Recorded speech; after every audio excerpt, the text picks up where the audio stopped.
ഒരു 5 പാർട്സിലൂടെ അവതരിക്കുന്ന ഒരു എക്സ്റ്റൻഡഡ് കഥയാണ്. അപ്പൊ അതിൽ ഫസ്റ്റ് കല്യാണിയുടെ സ്റ്റോറിയാണിത്. ഈ ലോക ചന്ദ്രയുടെ കഥയാണ് ആദ്യം. പക്ഷെ ചന്ദ്രയുടെ ലോകത്തിൽ മറ്റ് പല ആൾക്കാരും ഉണ്ട്. നഹാസിന്റെ ഒരു കോൺഫിഡൻസ് ആണ് നമ്മളെല്ലാം ഈ പടത്തിലുള്ള strength. But the content itself is very. Dulquer ഒരു 3 years കഴിഞ്ഞിട്ട് കംബാക്ക് ചെയ്യാം, കംബാക്ക് ആസ് ഇൻ ലൈക്ക് മലയാളത്തിലോട്ട് വരുമ്പോൾ നമുക്കെല്ലാം കാത്തിരിക്കാൻ പറ്റുന്ന ഒരു പരിപാടി തന്നെയാണ്. ഒരു പാൻ ഇന്ത്യൻ പറയാൻ പേടിയാണല്ലോ ഇപ്പൊ. ഐ തിങ്ക് ഇപ്പോഴത്തെ concept what I believe is നമ്മൾ ലോക്കലി ഗ്ലോബൽ എന്നുള്ളൊരു we just need to focus on നമ്മൾ ചെയ്യുന്ന കാര്യങ്ങൾ, പാട്ടായാലും പടമായാലും just focus on our roots. തുടരും തന്ന ഒരു എനർജി, ഒരു റിസപ്ഷൻ, ആൾക്കാരുടെ സ്നേഹം, അത് ഐ വാസ് ഫീലിംഗ് ഇറ്റ്. നാട്ടിൽ പോകുമ്പോഴൊക്കെ കൂടെ ഉള്ളവർ തന്നെ ആ പാട്ടുകൾ കേട്ട് പിന്നെ എൻജോയ് ചെയ്യുന്ന കാണുമ്പോൾ കാരണം ഇറ്റ്സ് റെയർ. പണ്ടേ നാട്ടിൽ അങ്ങനെ കേറ്റിപ്പൊക്കിയ ചീട്ട് കൊട്ടാരം, പിന്നിൻ മൂക്കി നട്ടത്തെ കാറ്റടിച്ചപ്പോ വീണ കൂടാരം. മ്യൂസിക് ഡയറക്ടർ ജെയ്ക്സ് വിജയൻ നമ്മുടെ കൂടെ. ഹലോ ശിവൻ. എവിടെയായിരുന്നു നരുവേട്ടയ്ക്ക് ശേഷം? നരുവേട്ടയ്ക്ക് ശേഷം ശിവൻ കുറെ ട്രൈ ചെയ്തിരുന്നു. ബട്ട് ഞാൻ ആക്ച്വലി കുറച്ച് ഒരു 2 weeks ബ്രേക്ക് എടുത്തു. നാട്ടിലായിരുന്നു. ബിക്കോസ് ഞാനൊരു 8 months back to back work ചെയ്തോണ്ടിരിക്കുക. അപ്പം അതായിരുന്നു, നാട്ടിലായിരുന്നു കൂടുതൽ സമയത്തും, ഈരാറ്റുപേട്ടയിലായിരുന്നു. ഇപ്പൊ ബാക്ക് ടു സ്റ്റുഡിയോ. ഈ ബ്രേക്ക് എടുക്കുന്ന സമയത്തെ ഡിറ്റാച്ച് ഫ്രം മ്യൂസിക് ആണോ അല്ലെങ്കിൽ അപ്പോഴും മ്യൂസിക്കിന്റെ കൂടെയാണോ? ഇതിൽ നിന്നൊരു ഡിറ്റാച്ച്മെന്റ് ഇല്ല. ഞാൻ എന്തെങ്കിലും കേട്ടോണ്ടിരിക്കും, ഏതെങ്കിലും സിനിമകൾ കാണും. അപ്പൊ അതൊരു ഇപ്പൊ ഇന്നലെ പോയിരുന്നു, കണ്ടു F1 എന്ന് പറഞ്ഞത്. അപ്പം അങ്ങനെ ഒരു ഡിറ്റാച്ച്മെന്റ് ഇല്ല. എപ്പോഴും പ്രോജക്ട്സിന്റെ കാര്യങ്ങളൊക്കെ മുകളിലുണ്ട്. ബട്ട് എനിക്ക് നാട്ടിലും അവിടെ കുറച്ച് പ്ലാന്റേഷനൊക്കെ ഉണ്ട്. അപ്പൊ അവരെ ഫാദറിനെ കുറച്ച് ഹെൽപ്പ് ചെയ്യും, അങ്ങനെ ഉണ്ട്. അതല്ലെങ്കിൽ അവിടെ കുറച്ച് മ്യൂസിക്കലായിട്ടുള്ള കുറച്ച് കാര്യങ്ങൾ അവിടെ പ്ലാൻ ചെയ്യുന്നുണ്ട്. അങ്ങനെ ഐ എം ഓൾവേസ് ഇൻവോൾവ്. പിന്നെ പ്രോജക്ട്സിൽ നിന്നും ഇപ്പോൾ ഒരു മോചനം ഇല്ലല്ലോ. നമ്മൾ ഒന്നെങ്കിലും ഡിസ്കഷൻസ് ആയിരിക്കും, അല്ലെങ്കിൽ എന്തെങ്കിലും ട്രാക്സിനെ പറ്റിയുള്ള അടുത്ത വരുന്ന പ്രോജക്ട്സിന്റെ ലൈനപ്പിനെ പറ്റിയുള്ള ഡിസ്കഷൻ ആയിരിക്കും. അങ്ങനെ എപ്പോഴും എന്തെങ്കിലും കാണും. വിലായത്ത് ബുദ്ധ നടക്കുന്ന ഒരു പ്രോജക്റ്റ് ആണ്. പാട്ടുകൾ കഴിഞ്ഞു തോന്നുന്നല്ലേ? പാട്ടുകളൊക്കെ ഏകദേശം റെഡി ആയിക്കൊണ്ടിരിക്കുന്നു. ഇപ്പം പാതിരാത്രി എന്ന് പറഞ്ഞ പുഴുവിന്റെ രത്തിനയുടെ ഒരു സിനിമ, അത് ഓൾമോസ്റ്റ് കഴിയാറായി. ഇപ്പൊ ലോകയും പാരലി നടക്കുന്നു. നോർമലി പാരലി ഒന്നിലധികം സിനിമകൾ ചെയ്യുമ്പോഴേ അതിന്റെ ഇല്ല, ഞാൻ ആക്ച്വലി ഓർമ്മ ഫിനിഷ് ചെയ്തിട്ട് അടുത്തോട്ട് കയറുള്ളൂ. ഇപ്പം പാതിരാത്രി ഓൾമോസ്റ്റ് തീർന്നു. അത് ലോക ജസ്റ്റ് ഞങ്ങൾ തുടങ്ങി അങ്ങ് ചെയ്തോണ്ടിരിക്കുന്നു. അപ്പം അതിന്റെ തീംസും കാര്യങ്ങളൊക്കെ റെഡി ആയിരുന്നു. അപ്പം ലോക മോസ്റ്റ്ലി അടുത്ത മാസത്തോടെ തീരും. അപ്പം അത് കഴിഞ്ഞിട്ട് വിലായത്തിലോട്ട് കയറും. വിലായത്തിന്റെ സോങ്സ് കഴിഞ്ഞല്ലോ അല്ലെ? ഇനി സ്കോർ ഞാൻ കേട്ടു, മറയൂർ പോയി അവിടുത്തെ ആർട്ടിസ്റ്റിന്റെ റെക്കോർഡ് ചെയ്തിട്ടുണ്ട്. അവിടെ അങ്ങനെ ബഞ്ച് ഓഫ് ആർട്ടിസ്റ്റ് ഉണ്ടോ? ഉണ്ട്. അതായത് മറയൂർ ഇൻട്രസ്റ്റിംഗ്ലി ഒരു ശരിക്കും ശേവനിപ്പം മൂന്നാറേരിയാണല്ലോ. അപ്പം അവിടെ എസെൻഷ്യലി ഒരു തമിഴ് കൾച്ചറാണ്. അപ്പം ഞാൻ മറയൂർ ആക്ച്വലി ഒരു 3 വർഷം മുമ്പായി സിനിമ നടക്കുന്ന സമയത്ത്, തുടങ്ങുന്ന സമയത്ത് ഞങ്ങൾ പോയി റെക്കോർഡ് ചെയ്തതാണ്. മൊത്തത്തിൽ ഒരു തമിഴ് കൾച്ചർ അവിടെ 5 നാട്ടുകാരെന്നാണ് അവിടെ പറയുന്നത്. മറയൂർ, കാന്തല്ലൂർ, കിഴാന്തൂർ, അങ്ങനെ കുറെ ഊരുകളുണ്ട്. ഇവരുടെ കൾച്ചർ എന്ന് പറയുന്നത് തമിഴ് ഇൻഫ്ലുവൻസ്. മലയാളം ഉണ്ട്, ഇവർ മലയാളത്തിൽ പറയുകയൊക്കെ ചെയ്യും, ബട്ട് മോസ്റ്റ്ലി ഒരു തമിഴ് ഇൻഫ്ലുവൻസ് ഉണ്ട്. അപ്പൊ ഞങ്ങൾ ആ എസൻസിനെയാണ് ഈ സ്കോറിലോട്ട് കൊണ്ടുപോകാൻ നോക്കുന്നത്. കാരണം ഞാനിപ്പോ അടുപ്പിച്ച് ഈ വയനാടൻ പടങ്ങൾ, ഇപ്പം നരുവേട്ട അല്ലെങ്കിൽ തുടരുമ്പിലും കുറച്ച് ഫോക്ക് ഇൻഫ്ലുവൻസ് ഉണ്ട്. അപ്പൊ എന്റെ മുമ്പിലുള്ള ചാലഞ്ച് ഇതായിരുന്നു, ഈ ഒരു ടെറൈനെ എങ്ങനെ. അപ്പൊ ഞാൻ എപ്പോഴും അതാത് നാടുകളിൽ പോയി അവരുടെ മ്യൂസിക്കൽ എസൻസ് എടുക്കുക എന്നുള്ളതാണ്. അതിൽ നിന്ന് നമ്മൾ നമ്മുടേതായിട്ട് മാറ്റും. അപ്പൊ മറയൂർ ഞാനിപ്പം ഇതിലെ പാട്ടുകൾ ഒരു തമിഴ് എസൻസ് ഭയങ്കരമായിട്ടുണ്ട്. സ്ഥലം അതായതുകൊണ്ട് ഞാൻ ഇതുവരെ അവിടുത്തെ ഇങ്ങനത്തെ ഒരു റൂട്ടഡ് ആയ കലാകാരന്മാരെ കുറിച്ച് ഞാൻ അങ്ങനെ കേട്ടിട്ടില്ല. അപ്പൊ എനിക്കൊരു ക്യൂരിയോസിറ്റി ആയിരുന്നു, എങ്ങനെ ഇവരെ കണ്ടെത്തി? അത് ജയൻബായുടെ ക്രെഡിറ്റ് കേട്ടോ. ജയൻ നമ്പ്യാർ. അപ്പം ഈ അയ്യപ്പൻ ഘോഷിയുടെ സമയത്തും അങ്ങനെ തന്നെയായിരുന്നു. ജയൻ നമ്പ്യാരും സച്ചേട്ടനും കൂടെയാണ് കൂടുതലും എനിക്ക് അവരെ കൊണ്ടുവന്ന് തരുമായിരുന്നു, ഈ ആർട്ടിസ്റ്റുകളൊക്കെ. അപ്പം നഞ്ചിയമ്മയുടെ ട്രൂപ്പിനെ കൊച്ചി കൊണ്ടുവന്ന് റെക്കോർഡ് ചെയ്തതാണ് ഞങ്ങൾ. അപ്പൊ ഞങ്ങൾക്ക് നഞ്ചിയമ്മ ആരാന്ന് അറിയത്തില്ല. എന്ന് പറഞ്ഞ പോലെ അവിടെയും ഒരു അണ്ണനുണ്ട്. അപ്പം ആ അണ്ണന്റെ കെയർ ഓഫിലുള്ള കുറച്ച് സിംഗേഴ്സിനെ വെച്ചിട്ട് ഞങ്ങൾക്കറിയില്ല അവരെന്താ പാടാൻ പോകുന്നത്. അവരോട് എസെൻഷ്യലി നിങ്ങൾ എന്ത് വേണേലും നിങ്ങളുടെ തനതായ പാട്ടുകൾ, അതിൽ നിന്ന് പിന്നെ നമ്മളത് റെക്കോർഡ് ചെയ്ത് പിന്നെ പടത്തിലോട്ട് വരുമ്പോൾ അതെങ്ങനെ എവിടെയൊക്കെ യൂസ് ചെയ്യാം, അതിന്റെ എസൻസ് എന്താണ്, അതെങ്ങനെ സ്കോറിലോട്ട് ആ കൾച്ചർ മിസ്സാവാതെ കൊണ്ടുവരാം. എനിക്ക് ഇങ്ങനത്തെ സിനിമകൾ ചെയ്യുമ്പോഴുള്ള ഏറ്റവും വലിയൊരു ത്രില്ല് അതാണ്. കാരണം essentially we are paying a homage to that culture. അതാണ്. അപ്പൊ ഇത് തമിഴില് പാടിയ പാട്ടാണോ? ഇതിനകത്ത് പാട്ടുകളെല്ലാം തന്നെ തമിഴ് ഫ്ലേവർ ഉണ്ട് ഈ പടത്തിൽ. ഓക്കെ എസ്പെഷ്യലി എൻ്റെ ഒരു ലവ് സോങ്, ഒരു തമിഴ് സോങ് തന്നെയാണ്. ഓക്കെ ഓക്കെ അതുപോലെ ഇപ്പൊ ലോക ഭയങ്കര Yeah. എക്സൈറ്റ്മെന്റോട് കാത്തിരിക്കുന്നതാണ്. അതൊരു യൂണിവേഴ്സ് ആണ്, പല കഥകളുണ്ട്, 5 സിനിമകളുണ്ട്. Yeah. അപ്പൊ അതിന്റെ ഒരു ഹൈ എന്തായിരുന്നു അത് കേൾക്കുമ്പോ? അല്ല, എനിക്ക് ഡൊമിനിക് എന്നോട് ഇത് ആദ്യം ഇത് കൺസീവ് ചെയ്യുന്ന സമയത്ത് പറഞ്ഞിരുന്നു. ഓക്കെ അത് കഴിഞ്ഞിട്ട് ഒരു എനിക്കപ്പോൾ കണ്ടിന്യൂസ് കുറേ പ്രോജക്ട്സ് ഉള്ള സ്ഥിതിക്ക് പിന്നെ അത് അവർ വേറെ ഒരു ഓപ്ഷനിലോട്ട് പോയി അത് പ്രൊസീഡ് ചെയ്യുമായിരുന്നു. അത് പുറത്തുനിന്നുള്ളൊരു കമ്പോസറായിരുന്നു. പിന്നീട് എന്നോട് കഴിഞ്ഞ മാസമാണ് അത് ഒന്ന് can you take A look എന്നുള്ള രീതിയിൽ എനിക്കപ്പം ഞാൻ ഓവർ കമ്മിറ്റഡും ആവരുത്. സോ ഞാനതൊന്ന് കണ്ടിട്ടെ എന്ന് പറഞ്ഞ് സോ ദ ഫിലിം ആൻഡ് ഞാൻ ഭയങ്കര എക്സൈറ്റഡ് ആയി. കാരണം മലയാളത്തിൽ ആദ്യമായിട്ട് അങ്ങനെ ഒരു യൂണിവേഴ്സ്, അതായത് ഈ സോ കോൾ ഈ LCU അങ്ങനെ പറയുന്ന പോലെ അല്ല പറയുന്നത്, അല്ലെങ്കിൽ ഇപ്പം മാവൽ സിനിമാറ്റിക്, ഇത് നമ്മുടെ ഒരു 5 പാർട്ട് ഒരു 5 പാർട്സിലൂടെ അവതരിക്കുന്ന ഒരു എക്സ്റ്റൻഡഡ് കഥയാണിത്. അപ്പൊ അതിൽ ഫസ്റ്റ് കല്യാണിയുടെ സ്റ്റോറിയാണിത്. ഈ ലോക ചന്ദ്രയുടെ കഥയാണ് ആദ്യം. പക്ഷെ ചന്ദ്രയുടെ ലോകത്തിൽ മറ്റു പല ആൾക്കാരും ഉണ്ട്. അപ്പം അവരുടെ എല്ലാം പിന്നീടുള്ള വേർഷൻസിൽ അതെല്ലാം വരും. അപ്പം ഈ ചന്ദ്രയുടെ വളരെ എക്സൈറ്റിംഗ് ആയിട്ടുള്ള, എനിക്ക് കൂടുതൽ ഹൈപ്പ് ചെയ്ത് തള്ളി എന്ന് പറയും. ബട്ട് അവരുടെ വിഷൻ, ഡൊമിനിക്കിന്റെയും നിമിഷിന്റെ ഒക്കെ, അത് ഒന്നും പറയാനില്ല. Good job. അതിന്റെ എന്ത് ജോണർ അതൊന്നും പറയാൻ പറ്റില്ല. ജോണർ ഒരു നമ്മുടെ ഒരു സൂപ്പർ ഹീറോ പരിപാടി തന്നെയാണ്. പക്ഷെ അതില് നമ്മുടെ കൾച്ചറൽ കോണ്ടെക്സ്റ്റുകൾ അകത്ത് വരുന്നുണ്ട്. കേരളത്തിലുള്ള നമ്മൾ കേട്ടു മറന്ന ആൾക്കാരെ ഒക്കെ കുറെ റെഫറൻസസ് ഉണ്ട്. അപ്പൊ അതൊക്കെ രസമാണ്. അതുപോലെ തന്നെ ഐ എം ഗെയിം, അതായത് നഹാസ് അദ്ദേഹത്തിന്റെ പടം RDXന് ശേഷം പിന്നെ ഒരു വലിയ സിനിമയായിട്ടാണ് വരുന്നത്. ഒരു സ്പോർട്സ് ആണ്, ക്രിക്കറ്റ് ആണ്. പ്ലസ് സൗത്ത് ഇന്ത്യയിൽ പല ആർട്ടിസ്റ്റായിട്ട് കൊളാബ് ചെയ്തിട്ടുണ്ട് എന്നും ഞാൻ കേട്ടു. എത്ര വലുതാ അത് ആ പ്രോജക്റ്റ്? അല്ല, അതൊരു big budget Malayalam action drama തന്നെയാണ്. പിന്നെ നഹാസ് എല്ലാ മേഖലയിലും ഭയങ്കര ഒരു ഒബ്സസീവ്ലി ഒരു എന്താ പറയുക, ഒരു ഭയങ്കരമായി പ്ലാൻ ചെയ്ത് ചെയ്യുന്ന ഒരു പയ്യനാണ്. അപ്പം അവൻ കോൺസെപ്റ്റ് പറഞ്ഞു തൊട്ട് ഇപ്പം ഞങ്ങൾ 1-2 പാട്ടിൽ വർക്ക് ചെയ്തോണ്ടിരിക്കുന്നത്, അത് തന്നെ എനിക്കറിയാം എന്ത് അവനെ കൺവിൻസ് ചെയ്തെടുക്കാൻ പാടാ. Because he wants the best in everything. അപ്പം അത് അവൻ സെലക്ട് ചെയ്തിരിക്കുന്ന ടെക്നീഷ്യൻസിലും ഇപ്പം ഞാൻ കുറെ ഫുട്ടേജ് കണ്ടു.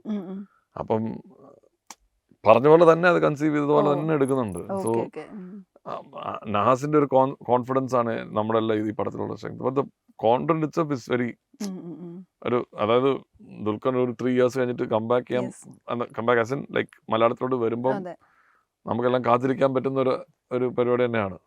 ഒരു പാൻ ഇന്ത്യൻ പറയാൻ പേടിയാണല്ലോ ഇപ്പൊ. ഐ തിങ്ക് ഇപ്പോഴത്തെ concept what I believe is നമ്മൾ ലോക്കലി ഗ്ലോബൽ എന്നുള്ളൊരു we just need to focus on നമ്മൾ ചെയ്യുന്ന കാര്യങ്ങൾ, പാട്ടായാലും പടമായാലും just focus on our roots. അത് പിന്നെ automatically that's what people will. അതിനുവേണ്ടി ഒരു ശ്രമം നടത്തേണ്ട ആവശ്യം. ഐ മീൻ നമ്മൾ കുറച്ച് ഒരു ടാക്ടിക്കൽ ഡിസിഷൻസ് എടുക്കാം. ഇപ്പൊ നമുക്ക് അവിടുന്ന് ഒരു ആർട്ടിസ്റ്റിനെ ഇൻക്ലൂഡ് ചെയ്യാം, അപ്പൊ കുറച്ചുകൂടെ അവിടെ ഒരു ബിസിനസ് വരും എന്നല്ലാതെ ഈ പാൻ ഇന്ത്യൻ എന്നുള്ളത് ആക്ച്വലി ഈ ലോക്കലി നല്ലാവുന്ന പടങ്ങൾ തന്നെയാണ് ഈ പാൻ ഇന്ത്യൻ അപ്പീലോട്ട് പോകുന്നത്. ഇപ്പൊ തുടരും ഒരു രീതിയിലും നമ്മള് ഒരു പാൻ അങ്ങനെ പ്രസന്റ് ചെയ്തില്ല. അയ്യപ്പൻ ഘോഷിയും ഞാൻ വർക്ക് ചെയ്തിട്ടുള്ള പടങ്ങൾ അങ്ങനെ ചെയ്തിട്ടില്ല. Even Manjummel I don't think അവർക്ക് ആ ഒരു പ്ലാൻ ഇല്ലായിരുന്നു. അപ്പൊ I think that's what it is. നമ്മുടെ കണ്ടന്റ് എത്രത്തോളം പക്കായിട്ട് ചെയ്യാൻ പറ്റുമോ അത് മതി. ഇപ്പൊ ഒരുപാട് സിനിമകൾ ഹിറ്റ് ആയിട്ടുണ്ട്. തുടരും പോലൊരു ഹിറ്റ് ഫസ്റ്റ് ടൈം ആയിരുന്നല്ലോ. അത് തന്ന ഒരു എനർജി പ്ലസ് ഒരു റെസ്പോൺസിബിലിറ്റി കൂടുതലോ അങ്ങനെ അതിന് ശേഷം ആ തുടരും ഹിറ്റ് ആയതിനു ശേഷമുള്ള മൊമെന്റ്സ് ഉണ്ടല്ലോ, അതെന്തായിരുന്നു? ഭയങ്കര വ്യത്യാസമുണ്ട്. അതായത് ഞാൻ പറയുന്നത്, ഞാൻ ഒരു 60+ പടങ്ങളായി, 65 ആയി കാണും. അപ്പോൾ ഇതിലെല്ലാം മലയാള സിനിമകൾ കുറേ ഞാൻ ചെയ്തിട്ടുണ്ട്. പക്ഷേ ഒന്നും ഒരു വലിയ ബോക്സ് ഓഫീസ് നല്ല ക്രിട്ടിക്കൽ അക്ലെയിം സിനിമകളുണ്ട്, ഒരു മീഡിയം ഹിറ്റ്സ് ഉണ്ട്, ആൻഡ് കമേഴ്ഷ്യൽ ബിഗ് ബഡ്ജറ്റ് സിനിമകൾ ചെയ്തിട്ടുണ്ട്. പക്ഷെ തുടരും തന്ന ഒരു എനർജി, ഒരു റിസപ്ഷൻ, ആൾക്കാരുടെ സ്നേഹം, അത് ഐ വാസ് ഫീലിംഗ് ഇറ്റ്. ഞാൻ നാട്ടിൽ പോകുമ്പോഴൊക്കെ എത്രയോ പ്രാവശ്യം അവിടെ പോയിട്ടുള്ള, പക്ഷെ ഇപ്പൊ പോകുമ്പോൾ ആൾക്കാർ തരുന്ന ഒരു കരുതലും, പിന്നെ നമ്മുടെ കൂടെ ഉള്ളവർ തന്നെ ആ പാട്ടുകൾ കേട്ട് പിന്നെ എൻജോയ് ചെയ്യുന്ന കാണുമ്പോൾ, കാരണം ഇറ്റ്സ് റെയർ. നമ്മളിപ്പോൾ ഒരു എല്ലാവർക്കും ഫേവറബിൾ ആയിട്ടുള്ളൊരു ആൽബമാണ് ഉണ്ടാക്കിയത്. സോ അതിന് കിട്ടുന്ന റിസപ്ഷൻ, അപ്പൊ അതെല്ലാം it's like this is why you are in the game. ഇതാണ് നമ്മുടെ ഒരു entertain people to the best. And അത് ആ ഓർമ്മ അവർ എപ്പോഴും കൊണ്ടു നടക്കുമല്ലോ. അപ്പം അതിലെനിക്കൊരു എന്താ പറയാ, ഒരു ന്യൂ ഫൗണ്ട് എനർജി കിട്ടി. Okay, success is good, but you just have to keep doing your work എന്നുള്ള സംഭവം. ഇപ്പം എനിക്ക് പൊതുവേ തോന്നാറുണ്ട് ഈ ജേക്സന്റെ പാട്ട് ഫസ്റ്റ് കേൾക്കുന്ന പോലെയല്ല. എനിക്ക് ഫസ്റ്റ് കേൾക്കുമ്പോൾ ഓക്കെ അങ്ങനെ ഒരു പാട്ട് ഓക്കെ, പക്ഷെ കേട്ട് അതിലേക്ക് അഡിക്റ്റ് ആവാറുണ്ട്. ഇപ്പൊ തുടരുമിലെ എന്തൊരു ചേലാണ് കേൾക്കുമ്പോൾ ഒരു പാട്ട് അത്രേ വിചാരിച്ചിട്ടുള്ളൂ, പക്ഷെ പിന്നെ കേട്ടേ അതൊരു പാട്ടായി. അതുപോലെ തന്നെ ഇതിപ്പോ നരിവേട്ടയിലെ മിന്നൽ വള ഫസ്റ്റ് കേൾക്കുന്നില്ല, പിന്നെ തിയേറ്ററിൽ അത് എല്ലാരും കൂടി പാടുമായിരുന്നു. അങ്ങനെ ഒരു എക്സ്പീരിയൻസ് ആദ്യമായിട്ടാണ് ഒരു പാട്ട് എല്ലാരും കൂടി പാടുക എന്നുള്ളത്. അതെന്തോ ഒരു മാജിക് ആണെന്ന് എനിക്ക് ഫീൽ ചെയ്യാറുണ്ട്. ആരെങ്കിലും പറയാറുണ്ടോ അങ്ങനെ? പറയാനും ഞാൻ അതിലത് കൂടുതൽ അങ്ങനെ എന്നുവെച്ചാ ഞാൻ അങ്ങനെ അതിനെ ഒരു ഇപ്പൊ ഒരു മാജിക് ചെയ്യണമെന്ന് കരുതി ഒന്നും ചെയ്യുന്നതല്ല. എനിക്ക് ആ സമയത്ത് ആ ഡയറക്ടേഴ്സ് പറഞ്ഞ ഫീഡ്ബാക്കും ഞാൻ കേട്ട പാട്ടുകളുടെയും ഒക്കെ, പിന്നെ ഞാൻ അറ്റംപ്റ്റ് ചെയ്യുന്ന ആ സമയത്ത് വരുന്ന ഒരു ഫ്ലോ ആണ് ഞാൻ എപ്പോഴും വിശ്വസിക്കുന്നത്. പിന്നെ ആദ്യം ഞാൻ എപ്പോഴും കമ്പോസ് ചെയ്യുമ്പം ഭയങ്കര നാച്ചുറൽ ആയിട്ടൊരു മെലഡി വന്നോട്ടെ എന്ന് കരുതി. പിന്നെ അതിൽ കുറച്ച് ഇയർ ക്യാൻഡി എന്ന് പറയും, നമ്മൾ തിരിച്ച് റീകോൾ ഉള്ള. ഇപ്പം മിന്നൽ വളയിൽ ആ ഫസ്റ്റ് ഫ്രേസ് ഉണ്ട്, ഒരു തരം ചൈനീസ് ഇൻസ്ട്രുമെന്റ്, എർഹു എന്ന് പറഞ്ഞൊരു ഇൻസ്ട്രുമെന്റ്. അത് അധികം ആരും കേട്ടിട്ടില്ലാത്തൊരു ഇൻസ്ട്രുമെന്റാണ്. അപ്പൊ അതിന്റെ ആ മെലഡിക് പാറ്റേൺ നമ്മൾ കേൾക്കുമ്പോൾ തന്നെ നമുക്കൊരു റീകോൾ വരും, പിന്നെയും കേൾക്കാൻ തോന്നും. പിന്നെ അനുപല്ലവിയിൽ നമ്മൾ സിഡ് പാടിക്കൊണ്ടിരിക്കുമ്പോൾ സർപ്രൈസ് ആയിട്ട് സിത്താരനെ കൊണ്ടുപോകും, ഫീമെയിൽ വോയിസ്. അപ്പൊ next time you won't hear that, ആ വോയിസ് നമുക്ക് കേൾക്കാൻ. അങ്ങനെ കുറച്ച് കാര്യങ്ങൾ അങ്ങനെ ചെയ്യുന്നല്ലാതെ മെലഡി എന്ന് പറയുന്നത് നമുക്ക് നാച്ചുറലി വരുന്ന ആ സമയത്ത് വരുന്ന ഒരു കാര്യമാണ്. അല്ലാതെ അതിനകത്ത് മാജിക് അത് വരുന്നത് ആൾക്കാരുടെ റിസപ്ഷൻ വരുമ്പോഴാണ് അത് ശരിക്കും മാജിക്കൽ ആവുന്നത്. അതിനകത്ത് തന്നെ ഇപ്പം കൈതപ്രസാറായിട്ടാണല്ലോ, പിന്നെ അതിന് ലിറിക്സ് ഭയങ്കര രസമാണ്, പ്രാസം ഒപ്പിച്ച് പാടുന്ന പോലെ നമുക്ക് ഫീൽ ചെയ്യാം. അല്ല, കൈതപ്രസാർ ഈ പാട്ടിൽ ആക്ച്വലി പ്രാസം പിടിച്ചിട്ടില്ല. അതൊരു ഇപ്പം കണ്ണോട് കണ്ടപ്പോൾ കണ്ടെത്തി ഞാൻ 1000 താരകൾ പൂത്തുവെന്ന, ഞാൻ അങ്ങനെ അല്ലല്ലോ എൻഡ് ചെയ്യുന്നത്. അതേ ആ ഇമേജറിയിലാണ് ഫോക്കസ് ചെയ്തത്. അല്ല നമുക്കിപ്പം ഞാൻ കമ്പോസ് ചെയ്ത താരാരേ താരാരേ താരാരേ തന്നാരേ താരാരേ ഏ സൗണ്ട് ആണ് ഞാൻ എൻഡ് ചെയ്യുന്നത്. അപ്പൊ ഞാൻ അങ്ങനെ ഒരു വാക്ക് അവിടെ പ്രാസം ഒപ്പിച്ച് കിട്ടുമോ ഞാൻ ഒരുപാട് ട്രൈ ചെയ്തു. കൈതപ്രസാദ് സാറിനോട് ചോദിച്ചു, ഇവൻ ഇങ്ങനെ ചെയ്താലോ, എനിക്ക് ഇങ്ങനെ എ സൗണ്ട് പിടിക്കാം, എല്ലാ പ്രാവശ്യം പോകുമ്പോഴും പിടിക്കാം, ട്രൈ ചെയ്യാം എന്നൊക്കെ. ആ ഒരു എന്താ പറയാ, ഒരു മടുപ്പില്ലാതെ ഒരുപാട് പ്രാവശ്യം മാറ്റി തരാൻ തയ്യാറായിരുന്നു. പക്ഷെ ഞങ്ങൾ ഫസ്റ്റ് എഴുതിയ ഓപ്ഷൻ തന്നെ എടുക്കുകയായിരുന്നു. ഞാനത് പറയുന്നത് ഫസ്റ്റ് 2 ലൈനാ. ഇപ്പൊ മിന്നൽ വളയും എത്തിത്തൊടാൻ എത്തുകില്ല, അത് കേൾക്കുമ്പോഴേ നമുക്ക് കിട്ടുന്നൊരു സാധനം ഉണ്ടല്ലോ. അതാ ഞാൻ ചോദിക്കാൻ വന്നത്. പുള്ളിയായിട്ട് എത്ര തവണ എഴുതേണ്ടി വന്നു, അല്ലെങ്കിൽ മാറ്റം എങ്ങനെയായിരുന്നു? 3-4 പ്രാവശ്യം പോയിട്ടുണ്ട്. ആണല്ലേ? അത് എന്റെ പ്രശ്നങ്ങളാണ് കേട്ടോ. ഞാനത് ചില വാക്കുകൾ എനിക്ക് അത് പ്രശ്നമുള്ളത്, ഇന്നത്തെ കണ്ടംപററി ആയിട്ട് അത് കേൾക്കുമ്പോൾ പ്രശ്നമാവോ. പക്ഷെ അത് ഒരു 2 ആഴ്ച കഴിഞ്ഞപ്പം ഈ ലൈൻസ് എല്ലാം ഈ ആദ്യം എഴുതിയ ലൈൻസ് തന്നെയായിരുന്നു തലക്കട വന്നിട്ടിരുന്നത്, ലൈക്ക് സബ് കോൺഷ്യസ്ലി. എനിക്കും അനുരാജിനകത്ത് ആദ്യമേ ഇഷ്ടപ്പെട്ടിരുന്നു. എന്റെ പ്രശ്നമായിരുന്നു, ഞാനത് ഒന്നുകൂടെ മാറ്റാവോ തീരുമാനി, ഇങ്ങനെ can be try something else, വേറെ എന്തെങ്കിലും.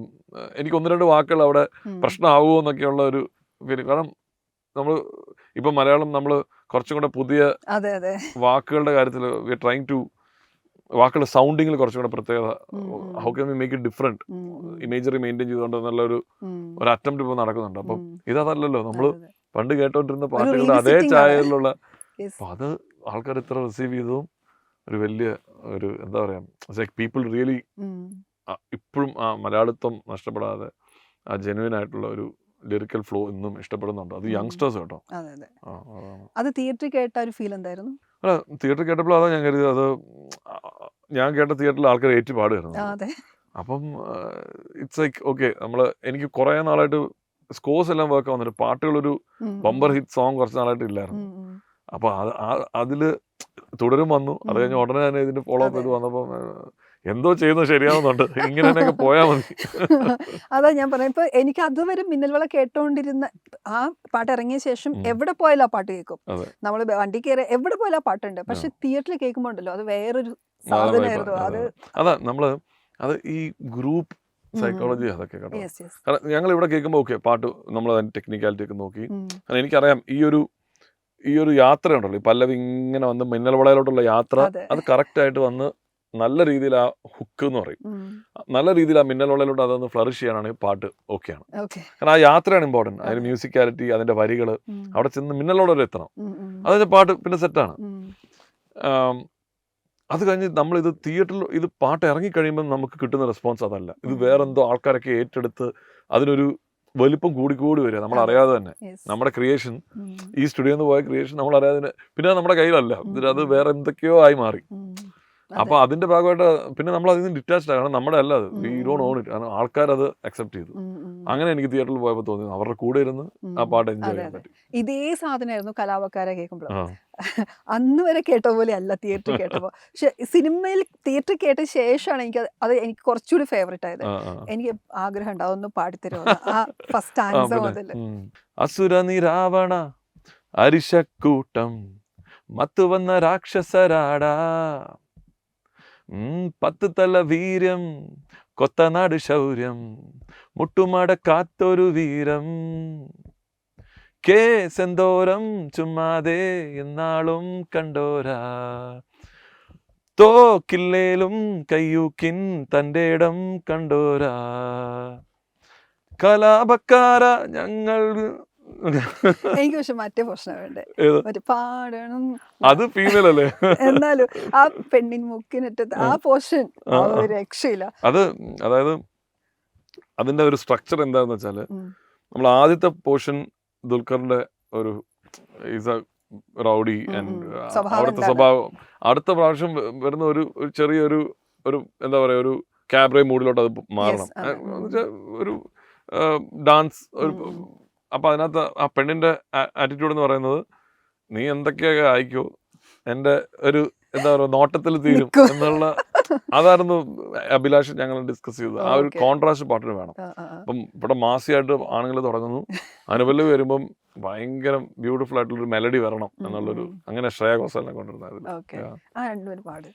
കാടനോ മാടനോ തീക്കലി കേറിയ കാലനോ, ഞാനൊരാൾ കൈ ചൂണ്ടിയാൽ താനെ നീ മാറിടും ചാരമായി, കുടഞ്ഞെടുക്കാൻ വന്നാലോ തിരിഞ്ഞു കുത്താൻ ആളുണ്ടേ, കോപച്ചൂടോ വേഗത്തിൽ ചോരില്ലേ, കിളുന്തു പെണ്ണിനു മുന്നാലെ വിളറി നിൽക്കുന്ന ഒരാളല്ലേ, വാശിക്കാരാ തോറ്റോടില്ലേ, പണ്ടേ നാട്ടിൽ അങ്ങനെ കേറ്റിപ്പൊക്കിയ ചീട്ട് കൊട്ടാരം, പിന്നിൻ മൂക്കിനറ്റത്തെ കാറ്റടിച്ചപ്പോ വീണ കൂടാരം, ഉടലു നിറയെ ഉടലു നിറയെ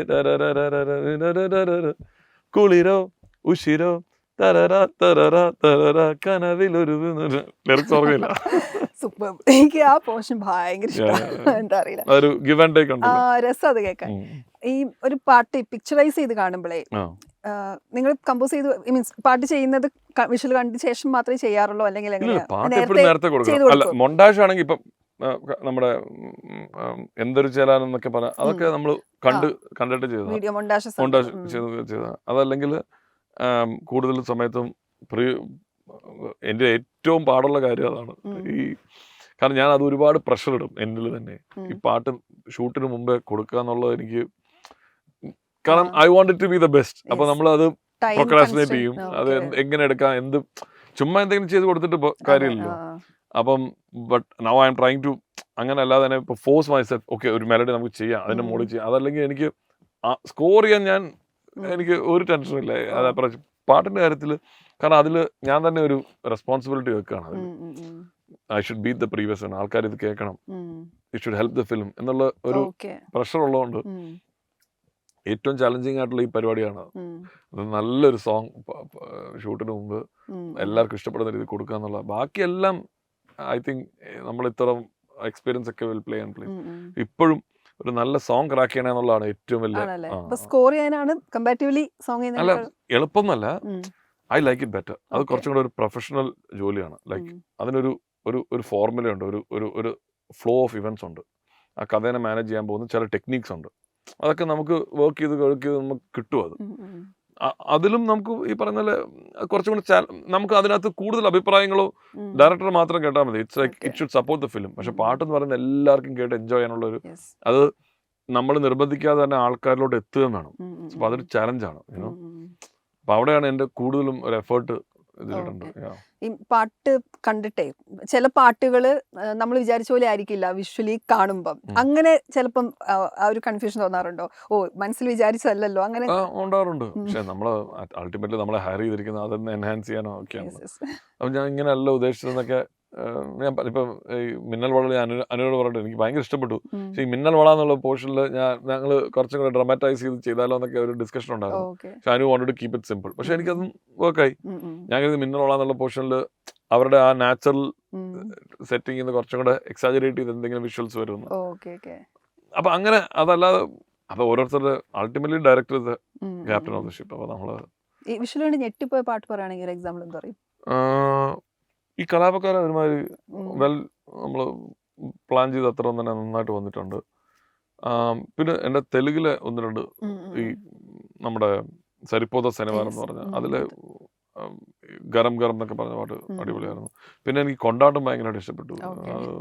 നന്നായിട്ട് തരുൺ അടിപൊളിയായിട്ട് ചെയ്തിട്ടുണ്ടായിരുന്നു. അതിന്റെ ഒരു ടോൺ വരുന്നത് മീൻസ് അതൊരു ഫസ്റ്റ് ആയിരുന്നോ അല്ലെങ്കിൽ പലത് വർക്ക് ചെയ്തിട്ട് തീരുമാനിച്ചതാണോ? എങ്ങനെ നോർമലി ഒരു പാട്ട് ചെയ്യുമ്പോൾ എങ്ങനെയാ? ഇല്ല, അത് എനിക്ക് ഇഷ്ടപ്പെടണം, ടീമിലുള്ളവർക്ക് ഇഷ്ടപ്പെടണം. ഞാൻ അത്യാവശ്യം വീട്ടിലൊക്കെ കൊണ്ട് കേൾപ്പിക്കും. അപ്പൊ എന്താണ് ഒരു ജനറൽ കൺസെൻസ് എന്ന് അറിയും. എന്നിട്ട് ഞാൻ ഡയറക്ടർക്ക് അയച്ചു കൊടുക്കാറുള്ളൂ. അന്നേനെ കേൾപ്പിക്കും. എന്തായാലും പച്ചയ്ക്ക് പറഞ്ഞ കളയാം. ഞാൻ ചിലപ്പോഴേ എടുക്കുള്ളൂ. പക്ഷെ എന്തായാലും ഒരു ഒപ്പീനിയൻ കിട്ടിയല്ലോ. അപ്പം അത് കഴിഞ്ഞിട്ട് പിന്നെ ഞാൻ ഡയറക്ടർക്ക് അയച്ചു കൊടുത്തിട്ട് ഫോണിൽ കൂടെ അയച്ചു കൊടുക്കുമ്പോൾ ഭയങ്കര ഒരു റിസ്കി. അവര് എന്ത് മൂഡിലാണ് ഇത് കേൾക്കുന്നത്. നല്ലൊരു സോങ് ആയിരിക്കും, പക്ഷെ കണക്ട് ചെയ്തില്ലെങ്കിൽ വെറുതെ അത് പോകും. അപ്പൊ ഞാൻ ഇങ്ങോട്ട് മാക്സിമം വിളിപ്പിക്കും. എന്നിട്ട് നമ്മൾ ഇവിടെ ഇരുന്ന് ആ മൂഡിലോട്ട് കയറണം. സിനിമയുടെ മൂഡിലോട്ട് നമ്മളിത് വർക്ക് ചെയ്യുന്ന മൂഡിലോട്ട് കയറി ഇവിടെ തന്നെ കേൾപ്പിക്കും. കേൾപ്പിച്ച് കഴിയുമ്പം നല്ല ഇത് വർക്ക് ആയില്ല എന്ന് പറഞ്ഞാൽ നമ്മൾ വേറെ എന്തെങ്കിലും ചെയ്യും. അതല്ല സെറ്റാന്ന് പറഞ്ഞാൽ അതിൽ തന്നെ ഞാൻ കുറച്ച് ഇമ്പ്രൂവ് ചെയ്യാൻ നോക്കും. അങ്ങനെയൊക്കെ തന്നെ. ഇപ്പം ഞാൻ പറയില്ലേ, നഹാസിന്റെ പടത്തില് അവന് വളരെ സ്പെസിഫിക് ആണ്. അപ്പം ഞാൻ ആ ഒരു വ്യൂ അതിന് ഹിറ്റ് മിസ് ഇല്ല, ഹിറ്റായേ പറ്റൂ. അപ്പൊ അങ്ങനത്തെ ഒരു ചാലഞ്ച് മുമ്പിലെടുത്തോണ്ട് അതൊക്കെ ചെയ്യുന്നത്. പൊതുവെ ഇപ്പം സിനിമ ഹിറ്റ് ആവാതെ പാട്ട് വലിയ ഇപ്പം കലാപക്കാര പറഞ്ഞ പോലെ അങ്ങനത്തെ സിറ്റുവേഷൻ വരുമ്പം എന്താ തോന്നാ? അല്ല, സിനിമ ഹിറ്റാതെ വരുമ്പോ സങ്കടമുണ്ട്. ഐ മീൻ അത് ഉറപ്പാണല്ലോ. പക്ഷെ ഇപ്പോഴും പാട്ട് ലേറ്റ് ആകുമ്പോൾ നമുക്ക് പ്രത്യേകിച്ചൊരു സന്തോഷമുണ്ട്. എല്ലാവർക്കും അതൊരു വലിയ റിലീഫാണല്ലോ. നമ്മൾ ആ പാട്ട് സിനിമയ്ക്ക് ഉദ്ദേശിച്ച ഗുണം ചെയ്യുമ്പോൾ ഉള്ളൊരു സന്തോഷമുണ്ട്. പക്ഷെ സിനിമയും കൂടെ ഇട്ടാൽ അടിപൊളി. തുടരുമെന്ന് കിട്ടിയ ഒരു അതാണ് ഐഡിയൽ സിനാരിയോ. ഇപ്പൊ തുടരുമ്പില് ആ കഥ തുടരും.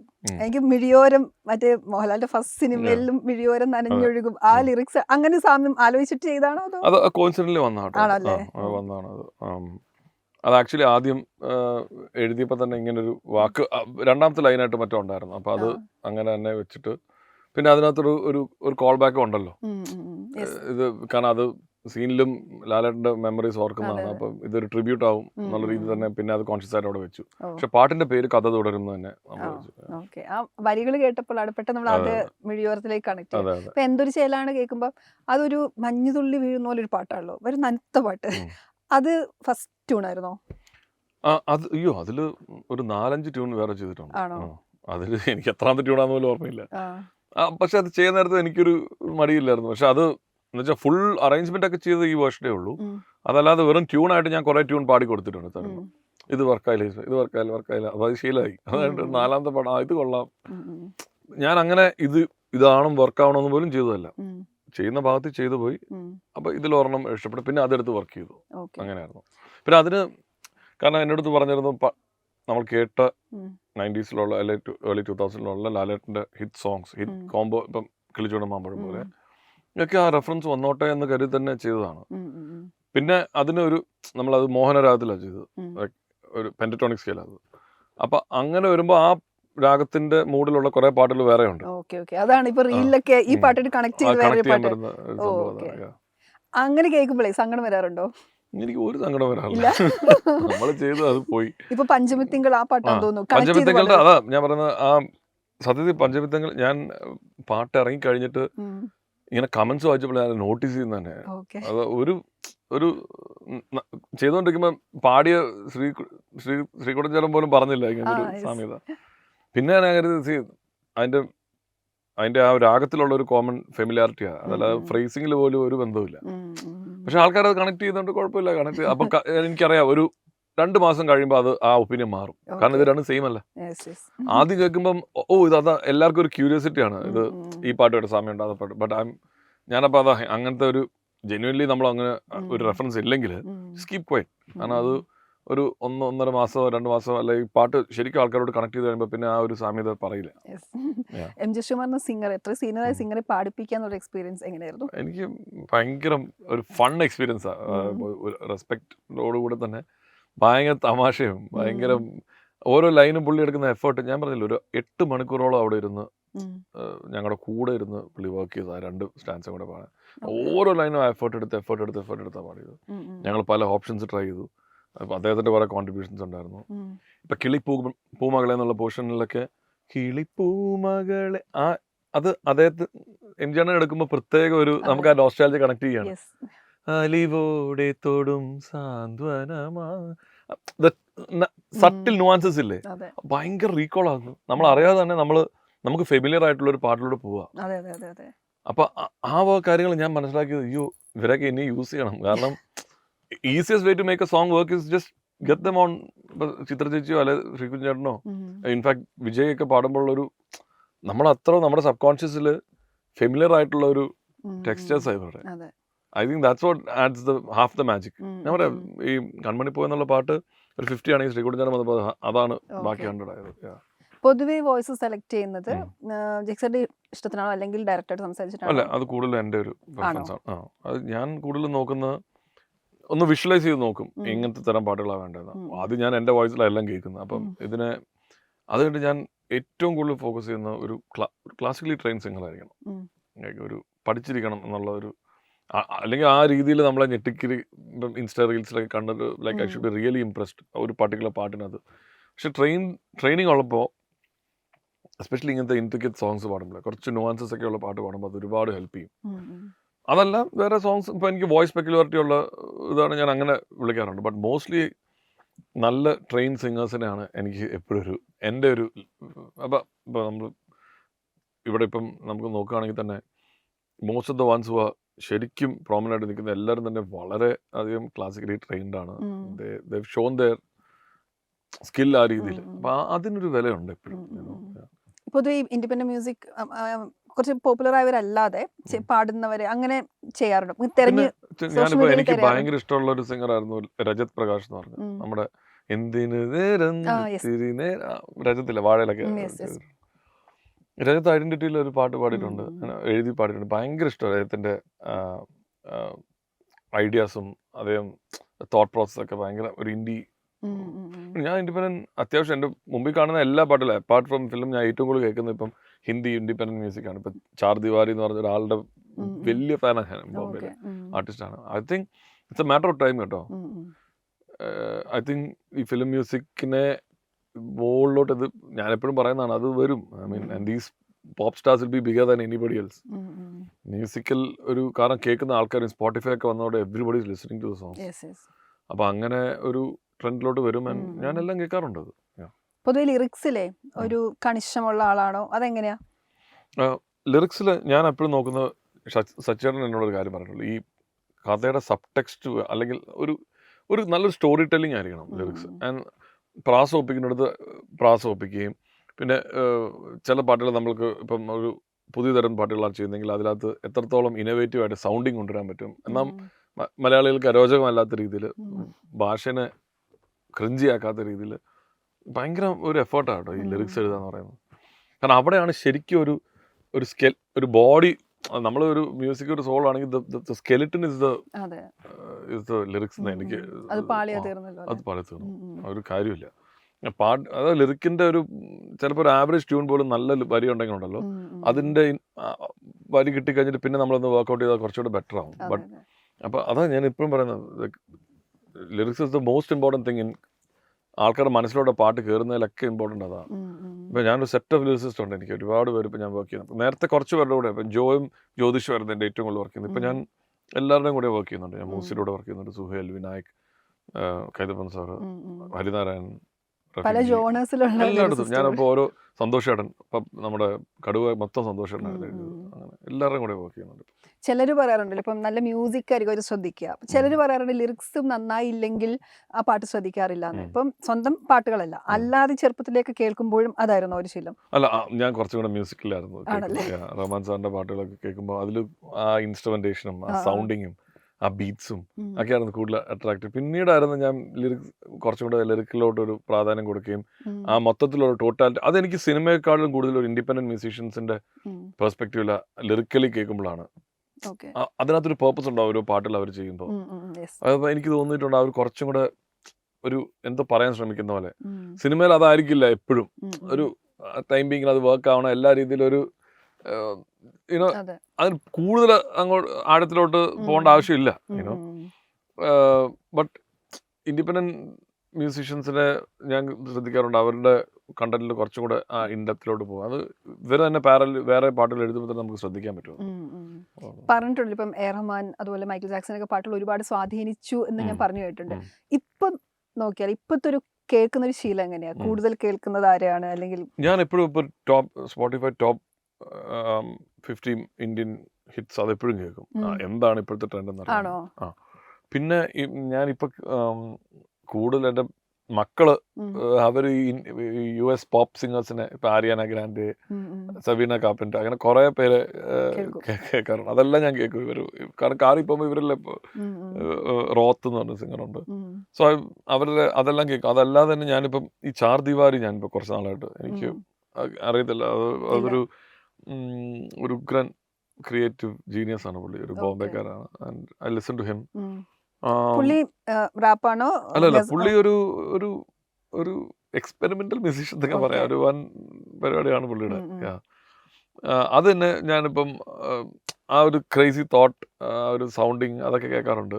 പിന്നെ മിത്രാസ് എന്നാ കേട്ടോ പേര്, അങ്ങനെ ഒരു ഹിന്ദി ബാൻഡുണ്ട്. അതല്ലാതെ ഞാൻ പിന്നെ വരുന്ന പുതിയ ഇപ്പൊ ഈ എന്താ പറയാ തമിഴിൽ ഇറങ്ങുന്ന സന്തോഷിന്റെ ട്രാക്സ് ഒക്കെ എനിക്ക് കുറച്ച് ഇഷ്ടമാണ്. സന്തോഷിന് ഞാൻ പണ്ടുള്ള പരിചയമുണ്ട്. അപ്പൊ അതൊക്കെ സന്തോഷ് നാരായണായിട്ട് ഞാൻ അത് ചോദിക്കാൻ വരുമായിരുന്നു. മിന്നൽ വളയില് ആളുണ്ടായിരുന്നല്ലോ, അപ്പൊ മിന്നലഴകിയില്.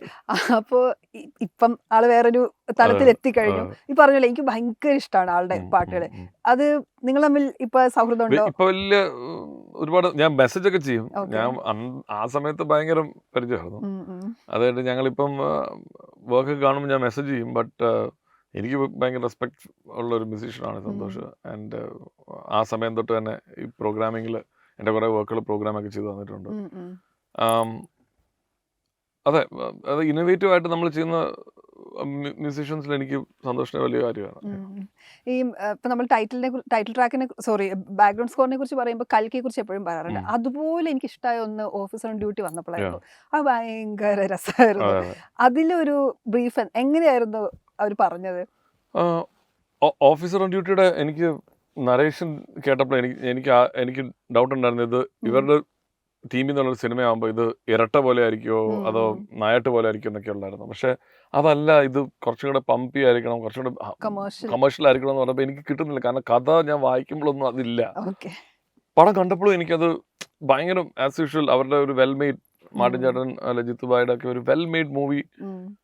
പിന്നെയാണ് നമ്മളെ ഒരു ഫോഴ്സ്ഫുൾ ആപ്ലിക്കേഷൻ ആയിരുന്നു. കാരണം ഞാൻ കണ്ടീഷൻഡായിരുന്നു ഇവരുടെ പടം ഇങ്ങനെ സട്ടിലായിട്ട് ചെയ്താൽ മതിയെന്ന്. പക്ഷെ കുറച്ച് അപ്ബീറ്റ് ആക്കണമെന്ന് ചെയ്തു തുടങ്ങുമ്പോഴാണ് മനസ്സിലായത്.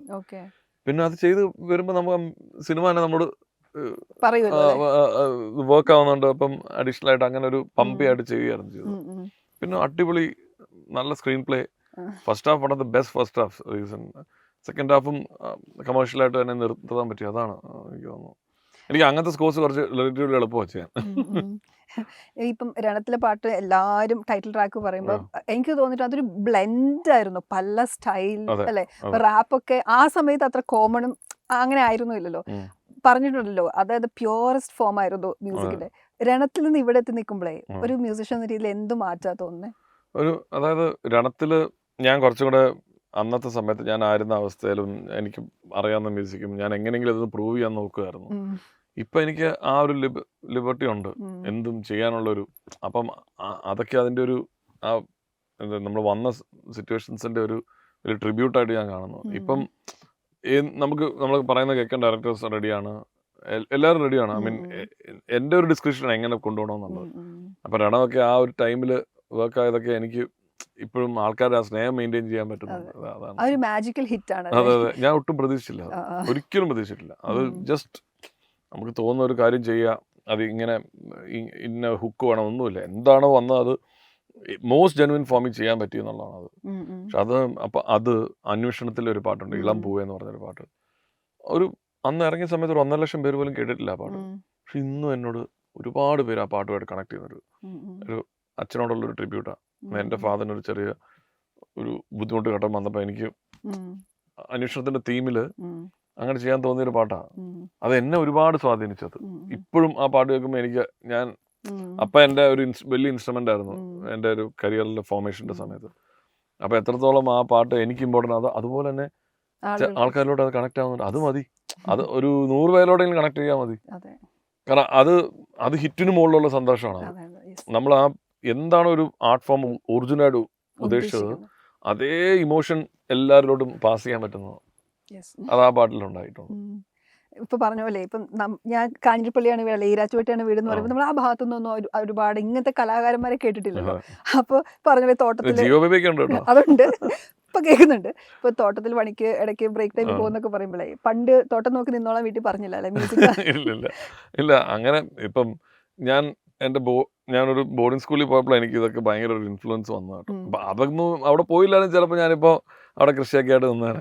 പക്ഷെ ചെറുതിലെ തൊട്ട് പാടുമായിരുന്നു, പക്ഷെ ഒരു കമ്പോസർ ആവണമെന്നൊന്നും ഒരിക്കലും ചുമ്മാ ക്ലബിലും ഒക്കെ പാടുമായിരുന്നു. അതല്ലാതെ ഇത് ലയൺസ് ക്ലബിലൊക്കെ, അതല്ലാതെ പിന്നെ പാട്ട് പഠിക്കുമായിരുന്നു. പാട്ട് ജെനുവിൻ ഇൻട്രസ്റ്റ് അപ്പൊ തന്നെ ഇൻട്രസ്റ്റ് എടുത്ത് പഠിപ്പിച്ചതാണ്. പൂഞ്ഞാർ കുറെ ഭാഗവതന്മാരുണ്ടായിരുന്നു ആ സമയത്ത്. എന്നെ 3 പേര് മാറി, 2 പേരോട് ഞാൻ പഠിച്ചിട്ടുണ്ട് ചെറുതൊട്ട്. ഒരു 3ാം ക്ലാസ് തൊട്ടൊക്കെ തുടങ്ങി 12th വരെയും പഠിച്ചിട്ടുണ്ട്. അത് ഫാദർ ഭയങ്കര നിർബന്ധമായിരുന്നു. അപ്പം ഒരുപാട് കീർത്തനങ്ങളും വർണ്ണങ്ങളും ഒക്കെ പഠിച്ചിട്ടുണ്ട്. അപ്പം അതിൻ്റെയൊക്കെ ഉദ്ദേശം, ഒരു പേർപ്പസ്, ഇങ്ങനെ ഒരു ആപ്ലിക്കേഷൻ ചെയ്യാൻ പറ്റുമെന്ന് എനിക്ക് സ്കൂളിൽ നിന്ന് അത് കിട്ടിയത്. അവിടുത്തെ ടീച്ചേഴ്സാണ് എന്നെ ശരിക്കും, കാരണം ഇംഗ്ലീഷ് പോലും പറയാൻ പറ്റാത്ത ഒരു അവസ്ഥയിലാണ് ഞാൻ അവിടെ പോയത്. അപ്പോൾ അവിടെ സ്കൂളിൽ പോകുന്നത്. അപ്പോൾ അവിടുന്ന് ഒരു ആംഗ്ലോ ഇന്ത്യൻ ടീച്ചറാണ്, U have a nice voice എന്ന് പറഞ്ഞ് എന്നെ പാടണം. അപ്പം അന്ന് കമ്പീറ്റ് ചെയ്യുന്ന, ഞാൻ ഇപ്പോൾ മിനി പോപ്പ് എന്നൊരു ഫംഗ്ഷൻ ഉണ്ട്, അത് ഞാൻ ആംഗ്ലോ ഇന്ത്യൻ ആയിട്ട് കമ്പീറ്റ് ചെയ്യുന്നത്. മാം മിസ് ഹുക്കൻസ് എന്നാണ് മിസ്സിൻ്റെ പേര്. മിസ്സാണ് എൻ്റെ അടുത്ത് പറഞ്ഞത്, you can do it, you have to just focus and you have confidence in yourself എന്നൊക്കെ പറഞ്ഞ ആ കോമ്പറ്റീഷൻ ഞാൻ ജയിച്ചു 5th സ്റ്റാൻഡേർഡിൽ മിനി പോപ്പിൽ. അവിടെ നിന്നാണ് എനിക്ക് മാറ്റം ഉണ്ടായത്. That teacher I still remember. പിന്നീട് എപ്പോഴും ആ ജൂനിയർ സ്കൂൾ കഴിയുന്നവരെ ഷി വാസ് വിത്ത് മീ. എൻ്റെ ഓരോ ആക്സിലൊക്കെ എന്നെ മെയിൻ ലീഡാക്കി വെക്കും. എന്താണെന്ന് അറിയില്ല നമുക്ക്, എന്താണ് എന്നിൽ കണ്ടതെന്നറിയില്ല. എൻ്റെ വോയിസ് ഇഷ്ടമായിരുന്നു പറഞ്ഞു സംസാരിക്കുമ്പോഴൊക്കെ. She said you have a nice voice, അപ്പോൾ I think you can sing. അങ്ങനെയാണ് പാടാൻ പറ്റും തന്നെ. അപ്പം that teacher was very instrumental. എൻ്റെ ആ ഒരു ടച്ച് എനിക്ക് കിട്ടിയില്ലായിരുന്നെങ്കിൽ എനിക്ക് ആ കോൺഫിഡൻസ് ഒരിക്കലും വരില്ലായിരുന്നു. ഞാൻ കാരണം എങ്ങനെയെങ്കിലും അവിടെ നിന്ന് പോയി ഞാൻ ഇപ്പോഴും ലെറ്റേഴ്സ് എഴുതിയിട്ടുണ്ട് പാരൻസിന്, എന്നെ ഒന്ന് തിരിച്ചു കൊണ്ടുപോയി, എനിക്ക് ഈ നശിച്ച സ്ഥലത്ത് ഇരിക്കണ്ടെന്ന് പറഞ്ഞുകൊണ്ട്. ബോർഡിംഗ് സ്കൂളിൽ അപ്പയമ്മയൊക്കെ ഒരു 100-400 കിലോമീറ്റർ അപ്പുറത്താണ്. But I think that was എൻ്റെ ലൈഫിലെ ഏറ്റവും വലിയൊരു ടേണിംഗ് പോയിന്റ്. ആ ഒരു 8 years ആയിരുന്നു. ഒരു ഡിവൈൻ ഇന്റർഫറൻസ്. കാരണം അവിടെ വന്നപ്പോൾ പിന്നെ കുറച്ച് വെസ്റ്റേൺ ഇൻഫ്ലുവൻസ് ആയി. ഓൾറെഡി പഠിച്ചു വന്നിരിക്കുന്ന കാര്യങ്ങൾ ഇത്. അപ്പോൾ അവിടെ ആൾക്കാർ കേൾക്കുന്നതായിട്ട് ഞാൻ കേൾക്കുന്നു. ഒരു ഭയങ്കര കൊളിഷൻ ഓഫ് കൾച്ചേഴ്സ് വന്നു ഓട്ടോമാറ്റിക്കലി. ഓക്കെ. ഈ പുറത്തുപോയി പഠിക്കുക, അല്ലെങ്കിൽ ഇപ്പം സ്റ്റാൻഫോർഡിൽ പോയി പഠിക്കുക, അല്ലെങ്കിൽ അത് ജീവിതത്തിൽ ഉണ്ടാക്കിയ അത് തന്നൊരു വലിപ്പം എന്താ? അല്ലെങ്കിൽ അത് തന്നൊരു വലിപ്പം എന്ന് വെച്ചാൽ വേൾഡ് വ്യൂ കുറച്ചും കൂടെ കിട്ടി. പിന്നെ ആൾക്കാരെ അവിടെ എങ്ങനെ വർക്ക് ചെയ്യുന്നുള്ള കിട്ടി. കുറച്ചും കൂടെ എളുപ്പപ്പെടാനുള്ള ഒരു അവസരമായി.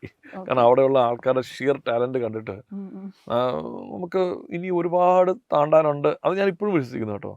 എനിക്ക് കിട്ടുന്ന എല്ലാം ബോണസുകളാണെന്ന് വിശ്വസിക്കുന്നത്. എന്തോ ലൈക്ക് എൻ്റെ ഹാർഡ് വർക്കിൻ്റെയും ആൾക്കാരുടെയൊക്കെ ഒരു ബ്ലെസ്സിങ്സിൻ്റെ ഒക്കെ ഒരു ഭാഗമാണ്.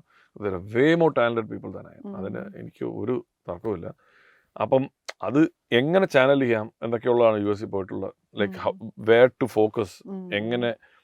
ഞാനിപ്പോൾ ഈ ഓർക്കസ്ട്രേഷൻ ക്ലാസ്സസ് പഠിക്കുമ്പം ആ ഒരു മിക്സ്ചർ ഓഫ് ഇൻസ്ട്രുമെന്റ്സ് എങ്ങനെ യൂസ് ചെയ്താൽ, അങ്ങനത്തെ ഒരു കാര്യങ്ങളാണ് നമ്മൾ. പിന്നെ ജസ്റ്റ് ബീങ് ദയർ ആ കൾച്ചറും ഒക്കെ ആയിട്ട് നമുക്ക് ഇൻവിസിബിളി നമുക്കൊരു എക്സ്പോഷർ കിട്ടും. നമ്മളിപ്പോൾ യാത്ര പോയിട്ട് തിരിച്ചു വരുമ്പോൾ തന്നെ നമ്മുടെ ഒരു മൂഡ് കംപ്ലീറ്റ്ലി മാറും. അപ്പം ഞാൻ എല്ലാ മ്യൂസീഷ്യൻസിനോടും സീരിയസ് കമ്പോസേഴ്സിനോട് ഒരു 1-2 വർഷമെങ്കിലും പുറത്ത് പോയി പഠിക്കാൻ പറയും. നമ്മൾ തിരിച്ചു വന്നു കഴിഞ്ഞാൽ പിന്നെ ഫീൽഡിലോട്ട് കയറിയാൽ പിന്നെ നമുക്ക് പഠിക്കാനുള്ള ചാൻസ് കിട്ടത്തില്ല. It's almost impossible. പിന്നെ നമ്മുടെ കരിയറിൻ്റെ ആ പേസ് നോക്കി പോകാനേ പറ്റുള്ളൂ. കരിയറിലോട്ട് കയറുന്നതിന് മുമ്പ് എവിടെയൊക്കെ എന്തൊക്കെ പോയി എക്സ്പോഷർ കിട്ടുമോ അതെല്ലാം ചെയ്തിട്ട് ദയവ് ഇത് പുറത്ത് നിൽക്കരുത്. എല്ലാവരോടും ഇപ്പം തിരിച്ചു വരാം, ഒരു കാര്യമില്ല അവിടെ പോയി നിൽക്കുന്നത്. India is growing, we have to be, നമ്മൾ ഇവിടെ നിൽക്കണം. ഇവിടുത്തെ ഓപ്പർച്യൂണിറ്റീസ് ഇഷ്ടം പോലെയാണ്.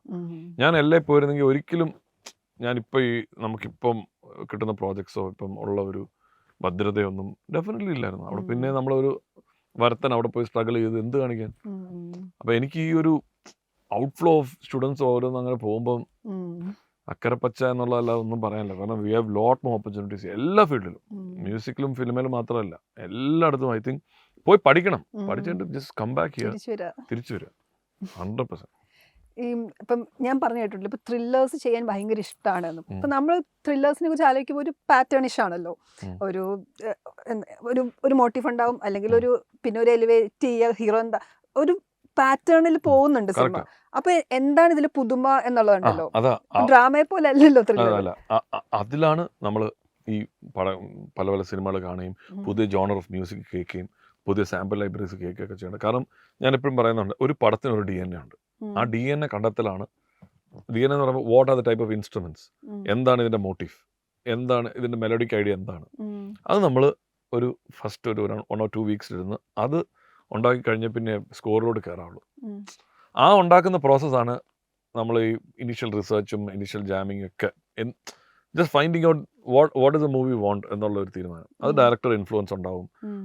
നമ്മൾ ഇതിനോട് ഏതെങ്കിലും ഒരു പാട്ടോ ഒരു സൗണ്ട് ട്രാക്കോ കേട്ടിട്ട് അതിൻ്റെ ഒരു ഇൻഫ്ലുവൻസ് ഉണ്ടാവും. ഇതെല്ലാം സമ്മപ്പ് ചെയ്തുകൊണ്ട് നമ്മളൊരു ഐഡിയയിലെത്തും. അത് കഴിഞ്ഞിട്ട് സ്കോർ ചെയ്ത് പോകുമ്പോൾ ഇതേ കാര്യങ്ങളൊക്കെ, എലവേഷൻ വേണം, ടെൻഷൻ വേണം. എല്ലാ സീനും ഒരു ടെൻഷൻ റിലീസാണ്. പിന്നെ അതായത് ഒരു സീൻ അപ്രോച്ച് ചെയ്യുമ്പം ഒരു ക്വസ്റ്റ്യൻ ആൻഡ് ആൻസർ എല്ലാ സീനിലും കാണും. അത് പക്ഷേ നമ്മളിപ്പം ഈ പാലറ്റ് ഉപയോഗിച്ച് അതെങ്ങനെ കൊണ്ടുവരാന്നുള്ളതാണ് പിന്നെ ആപ്ലിക്കേഷൻ. ഇപ്പം ത്രില്ലേഴ്സിലെല്ലാം ക്ലൈമാക്സും പ്രീ ക്ലൈമാക്സും പല ആക്ടുകളൊക്കെ ഉള്ള പോലെ അതെല്ലാം മ്യൂസിക്കിലും കാണും. അതെല്ലാം സ്റ്റാൻഡേർഡ് പ്രൊസീജിയറാണ്. ബട്ട് ഈ പറയുന്ന ഈ ചോയ്സ് ഓഫ് ഇൻസ്ട്രുമെന്റിൽ നമ്മൾ കണ്ടെത്തിയിരിക്കുന്ന ഈ പാലറ്റ് ഉപയോഗിക്കുമ്പോൾ അതിനൊരു പുതുമ വരും. അതാണ് എൻ്റെ. ഈ ഡ്രാമ ചെയ്യുമ്പോൾ എക്സ്പ്ലോർ ചെയ്യാൻ പറ്റുന്ന പോലെ തന്നെ ഇവിടെ പറ്റുമോ, അതോ ഈ റെസ്ട്രിക്ഷൻ ആണോ ഇതിന്റെ ഭംഗി, ചാലഞ്ച് എന്നുള്ളത്? അല്ല, നമ്മൾ പോസിബിലിറ്റീസ് കുറേ ഉണ്ടല്ലോ. ഇപ്പൊ ചിലർ പറഞ്ഞിട്ടുണ്ട് ഒരു ഇമോഷണൽ സീക്വൻസ് ഇപ്പൊ സ്കോർ ചെയ്യണം, അല്ലെങ്കിൽ ഒരു പാട്ടുണ്ടാക്കണമെങ്കിൽ ആ ഒരു മൂഡിൽ ഇരിക്കണം എന്നൊക്കെ. അങ്ങനെ ഈ ജോണേഴ്സ് അപ്രോച്ച് ചെയ്യുന്നതിൽ എന്തെങ്കിലും? ഇല്ല, എനിക്ക് അങ്ങനെ ഇല്ല. അങ്ങനെയൊക്കെ ഇരിക്കാൻ അല്ല, നല്ലതാട്ടോ അങ്ങനെയൊക്കെ ഒരു പ്രീ പ്ലാൻ ആയിട്ട് പോകുന്നത്. ഞാൻ സീൻ കാണും, സങ്കടമാണെങ്കിൽ കുറച്ച് നേരം അതിട്ട് ജാം ചെയ്യും, എന്നിട്ട് അതിലോട്ട് കയറും.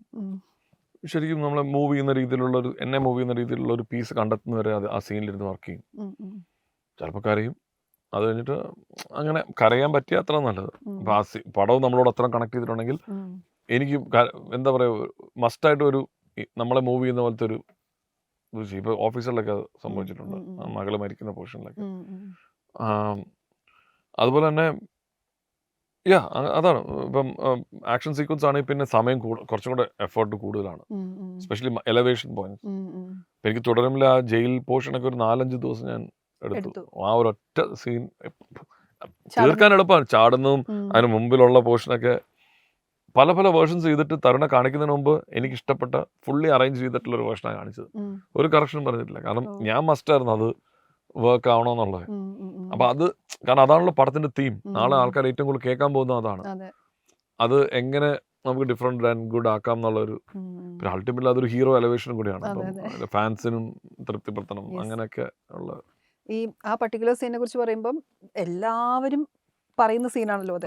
അത് നിങ്ങൾ കണ്ടു, ആ ഷോട്ട് കണ്ടിട്ട് ആ ഒരു ചിന്ത എന്താ, എന്ത് കൊടുക്കണം എന്നൊരു സാധനം ഉണ്ടല്ലോ. എനിക്ക് ആ ഷോട്ട് കണ്ടപ്പം, അതായത് ആ ചാടി വരുന്ന ഷോട്ട് കണ്ടപ്പോൾ തന്നെ നമ്മള് എന്താ പറയുക, ഫ്ലാറ്റ് ഉണ്ടായി. അത് ആരെ ഫ്ലാറ്റ് ഉണ്ടാകാത്തത്, എന്തൊരു എലഗൻസ് അത്. പിന്നെ പിന്നെ റിവൈൻഡ് ചെയ്ത് കാണുമ്പോഴേ എന്ത് ഗ്രേസാ അത്. അത് ഒട്ടും എക്സാജറേഷനിലാണ് ഞാൻ പറയുന്നത്. അത് ആർക്കും, എനിക്ക് തോന്നുന്നില്ല ആർക്കും അങ്ങനെ ചെയ്യാൻ പറ്റുമെന്ന്. ആ മുണ്ടും എല്ലാം കറക്റ്റായിട്ട് ഒന്ന് ലാൻഡ് ചെയ്ത് കഴിഞ്ഞപ്പോൾ തന്നെ ഓട്ടോമാറ്റിക് ഗൂസ് ബംസ് വന്നു.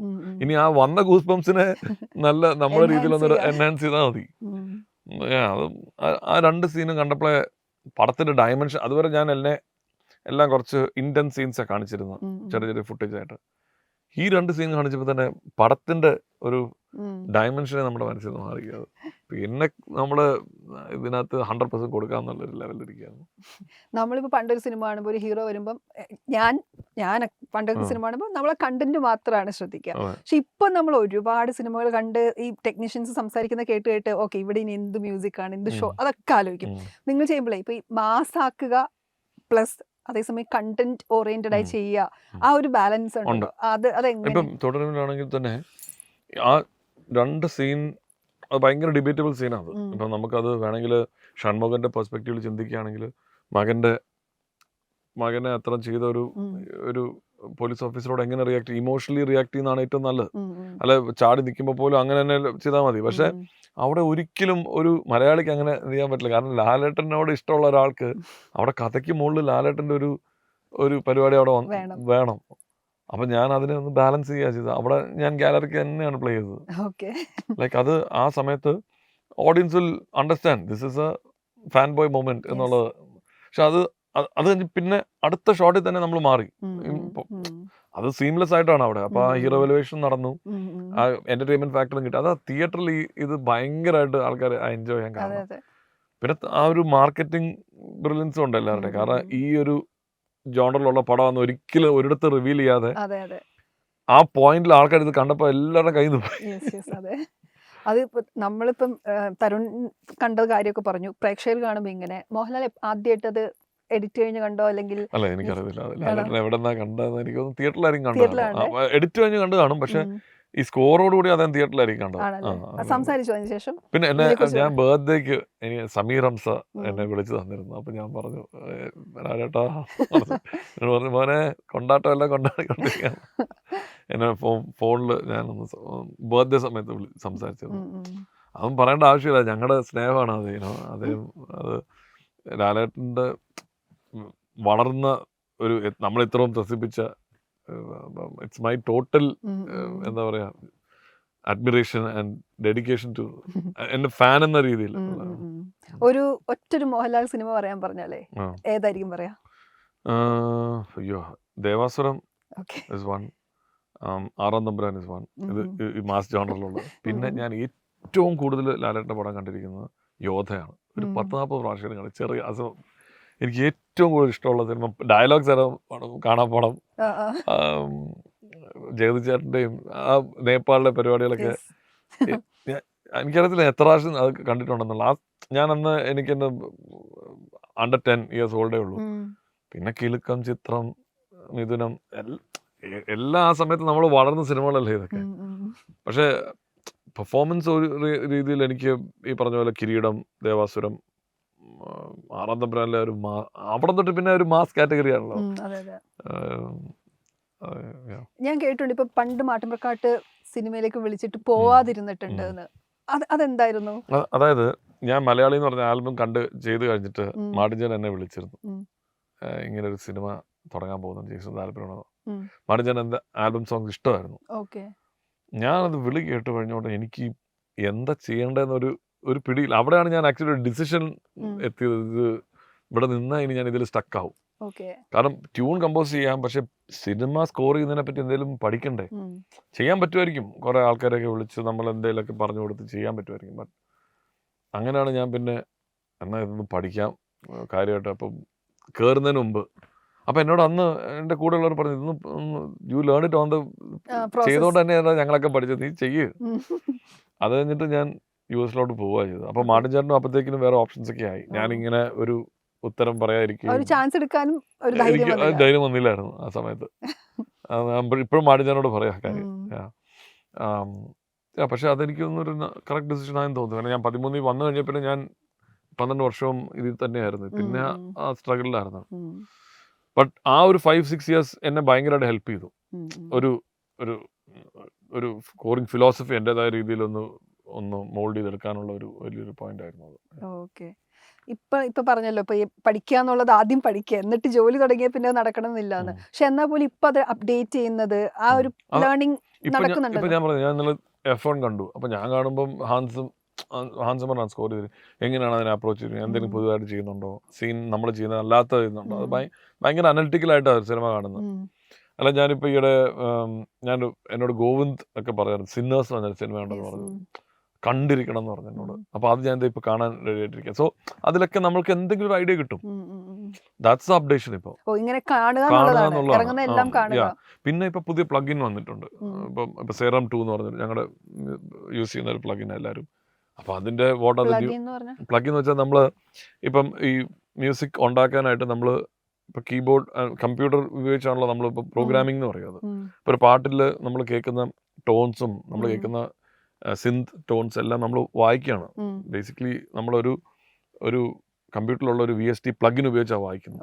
അപ്പൊ അത് ആ ഒരു ഒരു സിന്തസൈസറാണ്, ഒരു വെർച്വൽ സിന്തസൈസർ. അത് ആക്ച്വലി കീബോർഡ് എന്നുള്ളത് അവർ കുറച്ചും കൂടെ അബ്സ്ട്രാക്ട് ചെയ്ത് കമ്പ്യൂട്ടറിൽ തന്നെ ഇട്ടിരിക്കുകയാണ്, ഫിസിക്കലായിട്ടല്ല.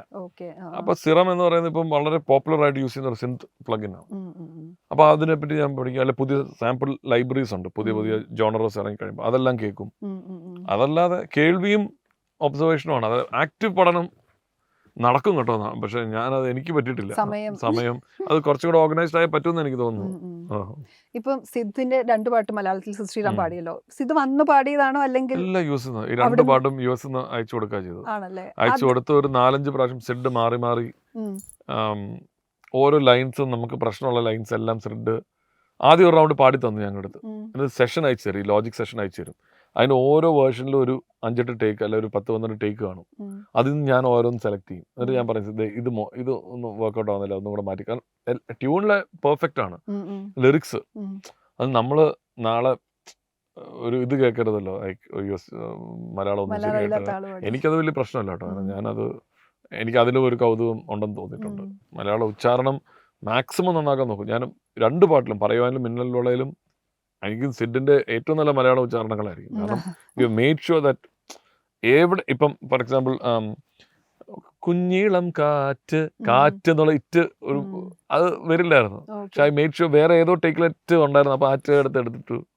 അല്ലെങ്കിൽ കയ്യിലിട്ട പെണ്ണഴകെ ഴ വരാൻ പാടായിരിക്കും. അപ്പോൾ ഴ വേറെ എവിടെയെങ്കിലും ഉണ്ടെങ്കിൽ അത് എടുത്തിടും. അങ്ങനെ വേർഡ് ബൈ വേർഡ് സിഡ് അത് ഒറ്റ ടേക്കിന് പാടാൻ ബുദ്ധിമുട്ടായിട്ട് പുള്ളി പല ടേക്ക് എടുക്കും. അപ്പൊ അതിൽ പല ടേക്സിലും നല്ല വേർഡ്സും കാര്യങ്ങളൊക്കെ ഉണ്ടാവും. അപ്പൊ അത് ഞാൻ അത് ജോയിൻ ചെയ്ത് പിന്നെ അത് EQയിങ്ങിലൊക്കെ ചെയ്ത് മിക്സ് ചെയ്ത് കറക്റ്റായിട്ട് എടുത്തത്. നല്ല എഫേർട്ട് ഉണ്ട് അതിന് പറയുന്നത്. എനിക്ക് അപ്രീഷിയേറ്റ് ചെയ്തു കേട്ടോ. എന്നോട് പറഞ്ഞു സിഡ് ആദ്യം പറഞ്ഞു പോസ്റ്റ് പ്രൊഡക്ഷൻ എടുത്ത് ഒരു ഭയങ്കര മാജിക് ഇതിൽ വർക്ക്ഔട്ട് ആയിട്ടുണ്ടെന്ന്. Because he's an extraordinary singer. എനിക്ക് എൻ്റെ one of the most favourite Indian സിംഗേഴ്സിലാണ്. അപ്പം എവറി ടൈം എൻ്റെ മനസ്സിൽ അതേ I like to make him sing. അപ്പം എൻ്റെ ഡ്യൂട്ടിയായിട്ട് ഞാൻ കരുതുന്നത് ഹി ഹാസ് എ ലിമിറ്റേഷൻ, തമിഴിനാണ്, അപ്പം മലയാളം അറിയില്ല. അത് എൻ്റെ ഡ്യൂട്ടിയാണ് to get his Malayalam as good as possible. അപ്പം അതിന് തന്നെ ജോ പോൾ ഒരുപാട് ഹെൽപ്പ് ചെയ്തിട്ടുണ്ട്. ജോ US-ലായതുകൊണ്ട് പുള്ളി റെക്കോർഡ് ചെയ്യുന്ന രാവിലെ, നമുക്കിവിടെ പാതിരാത്രിയാണ്. അപ്പൊ ജോ ഹ്യൂസ്റ്റണിൽ നിന്ന് ഓൺലൈൻ വഴി കണക്ട് ചെയ്ത് സിഡുമായിട്ട് മാക്സിമം കറക്ഷൻ ചെയ്തിട്ടുണ്ട്. ഈ ഒരുപാട് പാട്ടുകൾ, നല്ല പാട്ടുകൾ ഉണ്ടാക്കി ഈ അത് കിട്ടുന്നൊരു മൊമെന്റ് ഉണ്ടല്ലോ, മനസ്സിൽ വിചാരിച്ചത് ഇത് വർക്കാവും, ആ ഒരു തോന്നൽ എങ്ങനെയുണ്ട്? അല്ലെങ്കിൽ അപ്പം എന്താ തോന്നുക? അപ്പം തോന്നുന്നു അതായത് എക്സൈറ്റ്മെന്റ് വരുന്നത് എപ്പോഴാന്ന് വെച്ചാൽ പാട്ട് കമ്പോസ് ചെയ്ത് ഓർക്കസ്ട്രേഷൻ അതിന്റെ ബാക്കിംഗ് എല്ലാം വരുമ്പോഴാണ് നമുക്ക് കറക്റ്റായിട്ട് കോർഡ്സ് ഒക്കെ വന്ന് ഒരു ടോട്ടാലിറ്റിയിൽ പല്ലവി മാത്രം കേൾക്കുമ്പോൾ കൊള്ളാം, ഇതൊരു സാധനമുണ്ട്. പിന്നെ ആക്ച്വലി അതുമല്ല, 2-3 ദിവസം കഴിഞ്ഞിട്ട് ഈ ട്യൂൺ നമ്മുടെ തലയിൽ നിൽക്കുന്നുണ്ടോ നോക്കും. നല്ല വർക്ക് ആവുന്ന ട്യൂൺ ഉണ്ടെങ്കിൽ ശരിക്കും നിൽക്കും. അത് കഴിഞ്ഞ് പിന്നെ നമ്മളത് പോയി വർക്ക് ചെയ്ത് പിന്നെ അതിൽ നിന്ന് ശരിക്കും ഡിസ്കണക്റ്റഡ് ആണ് നമ്മൾ. ചെമ്മീൻ പറയുന്ന പോലെ അതിലങ്ങ് മുഴുകിയിരിക്കത്തില്ല. നമ്മൾ കേട്ട് കൊള്ളാം എന്ന് പറഞ്ഞ് പിന്നെ ഇതൊരു മെക്കാനിക്കൽ വർക്കായി മാറുക. പിന്നെ എവിടെ മ്യൂസിക്കലി നമുക്ക് ഇൻട്രസ്റ്റിംഗ് ആയിട്ടുള്ള കാര്യങ്ങൾ ഈ പറഞ്ഞ കേട്ടതൊക്കെ എങ്ങനെ അപ്ലൈ ചെയ്ത് അങ്ങനെ പോയി പാട്ടായി കഴിഞ്ഞ് പ്രൊഡ്യൂസർ ആരെങ്കിലും കേൾക്കുമ്പോഴാണ് വാ എന്ന് പറയുമ്പോൾ കൊള്ളായിരുന്നല്ലേ എന്നുള്ള ചിന്ത വരുന്നത്. അതുവരെ ഇറ്റ്സ് ടെക്നിക്കൽ പ്രോസസ് ഞാൻ പറയാം. കംപ്ലീറ്റ് ചെയ്യുക, അതിനകത്ത് മാക്സിമം മ്യൂസിക്കാലിറ്റി കൊണ്ടുവരിക, ഓരോ സമയത്ത് നമുക്ക് അപ്പം കമ്പോസ് ചെയ്യാൻ തോന്നുന്ന കാര്യങ്ങൾ ഇൻപുട്ട് ചെയ്ത് പോവുക. അങ്ങനെ നമ്മൾ ഇനി ചെയ്യാൻ പോകുന്ന മലയാള സിനിമകൾ സംസാരിച്ചു. തമിഴ്, തെലുങ്ക് ഏതെങ്കിലും പ്രോജക്റ്റുകൾ? തെലുങ്ക്, തമിഴ് ഞാൻ ഇപ്പം നിർത്തിയൊന്നുമില്ല. എൻ്റെ ഫേവറേറ്റ് ആണ് Telugu. But I M waiting for A very good project. നല്ലൊരു പ്രോജക്റ്റ്. കാരണം ഞാൻ ബിസി ചെയ്യുക. അപ്പം ഞാൻ അങ്ങനെ നേരത്തെ വിളിക്കുമ്പോഴെല്ലാം പോയി ചെയ്യുമായിരുന്നു. പക്ഷെ ഇപ്പം എനിക്ക് തോന്നുന്നു മലയാളത്തിൽ അത്രയും ഫ്രീഡവും ഓപ്പർച്യൂണിറ്റീസും എക്സലന്റ് പ്രോജക്റ്റ് ഇതും വേറെ ഒരു ഭാഷയിലും ഇല്ല. അപ്പം തമിഴിലും തെലുങ്കിലും I am just waiting for really good projects. കാരണം ഞാൻ തെലുങ്കിലൊരു സിനിമ ചെയ്യുമ്പം സോ മച്ച് ഓഫ് എഫേർട്ട്. അവിടുത്തെ ഒരു റിലിജനാണ് സിനിമ എന്ന് പറയുന്നത്. ലൈക്ക് ആർക്ക് അവിടെ കിട്ടുന്ന നമ്മളൊരു പടം ഹിറ്റാകുമ്പോൾ അവിടെ കിട്ടുന്ന സ്നേഹം എന്ന് പറയുന്നത് നമുക്ക് ചിന്തിക്കാൻ പോലും പറ്റില്ല. സരിപ്പോതലൊരു ചെറുതായിട്ട് ഞാൻ എക്സ്പീരിയൻസ് ചെയ്തിട്ടുള്ളതാണ്. അപ്പോൾ എനിക്ക് I want to do really good Telugu films. അപ്പോൾ ഞാനത് എനിക്ക് ഇഷ്ടപ്പെടുന്ന നല്ലൊരു ടീമിൻ്റെ കൂടെ നല്ലൊരു പ്രോജക്റ്റ് ചെയ്യാൻ വേണ്ടി വെയിറ്റ് ചെയ്യാണ്. അത് 1-2 ഡിസ്കഷൻസ് നടക്കുന്നു, തമിഴിലും നടക്കുന്നു. But right now Malayalam is my primary focus. ഈ ഒരു കാര്യം കൂടി ചോദിക്കാം. ഇപ്പം ചിലപ്പോൾ ചെയ്തു വെച്ച പാട്ടുകൾ ആ ചെയ്യുന്ന സിനിമക്ക് പറ്റിയില്ലെങ്കിൽ വേറെ സിനിമയിലേക്ക് അങ്ങനെ ഉപയോഗിക്കുന്ന ഉണ്ടാവാറുണ്ടല്ലേ? ഇപ്പം പറയുവാൻ എന്ന് പറയുന്ന സോങ് ഞാൻ വേറൊരു സിനിമയ്ക്ക് വേണ്ടി ചെയ്തതാണ്. ഇഷ്കിലെ പാട്ട്. അത് ആ ഡയറക്ടർക്ക് അതെന്തോ യൂസ് ചെയ്യാൻ പറ്റിയില്ല. ഞാൻ അനുരാജിനെ കേൾപ്പിച്ച് ഗംഭീരമായിട്ടുണ്ടല്ലോ എന്ന് പറഞ്ഞു.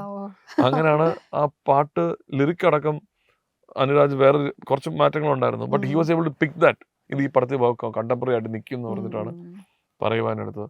പക്ഷെ എനിക്ക് തോന്നുന്നു നല്ല സോങ്സ് എല്ലാം നേരത്തെ ഒരു ബാങ്ക് ആയിട്ട് നമ്മൾ ചെയ്തു വെച്ചിട്ടുണ്ടെങ്കിൽ സിനിമയുടെ പ്രഷർ ഇല്ലാതെ ചെയ്തു വെക്കുന്നതാണ് ഏറ്റവും നല്ലത്. അവിടെ നമുക്ക് ജെന്യൂൻ ആയിട്ടൊരു മ്യൂസിക്കാലിറ്റി നമുക്ക് വർക്ക്ഔട്ട് ചെയ്യാൻ പറ്റും. സമയമുള്ളപ്പോഴൊക്കെ ഞാൻ കമ്പോസേഴ്സിനോട് പറയുന്നത് let's keep on making songs and keep it. പക്ഷേ അപ്പോൾ സിനിമയുടെ ലവ് സോങ് എന്ന് പറയുമ്പോൾ ഉണ്ടല്ലോ, അത് ഡയറക്ടർ ഒരാൾ കേൾക്കുമ്പോൾ, മ്യൂസിക്കലി ഇൻക്ലൈൻഡ് ഡയറക്ടർ കേൾക്കുമ്പോൾ നേരത്തെ ആണെങ്കിൽ അദ്ദേഹം ആ സീൻ ഈ പാട്ടിനനുസരിച്ച് വർക്ക് ചെയ്യും. It will blend.